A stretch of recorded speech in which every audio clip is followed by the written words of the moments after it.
जागतिक अंडी दिनी नागपुरात 5001 अंड्यांची भुर्जी बनवण्याचा अनोखा विक्रम करण्यात आलेला आहे। प्रसिद्ध शेफ विष्णू मनोहर यांनी हा विक्रम केला। अंड्यांमधून प्रोटीन मिळतं, त्यामुळे आहारात अंड्यांचा समावेश करण्याचा संदेश या विक्रमातून देण्यात आलाय। पशु आणि मत्स्य विज्ञान विद्यापीठातून हा कार्यक्रम आयोजित करण्यात आलाय।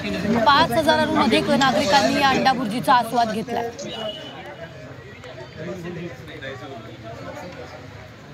जगातला हा पहिला विश्वविक्रम आहे आणि भारतातला म्हणजे माझा हा वैयक्तिकरित्या म्हणतात तिसावा विश्वविक्रम आहे। वेटरनरी कॉलेज जे आहे नागपूरचं ते आपल्या भारतातलं अव्वल दर्जाचं आणि एवढं मोठं एकमेव असं कॉलेज आहे। त्यांच्या सहकार्याने हा विश्वविक्रम पार पडला। 5001 अंडी, त्याच्याबरोबर 50 लिटर दूध, 250 किलो कांदे, 50 किलो लसूण, 50 किलो आलं, त्याच्यानंतर हिरवी मिरची 50 किलो, इतर सगळे हळद तिखट मसाले, मीठ आणि तेल 50 किलो असा मिळून हे भुर्जी तयार केली आणि पावाबरोबरीला सर्व करण्यात आलं। साधारण 4 ते 5000 लोकांनी याचा आस्वाद घेतला।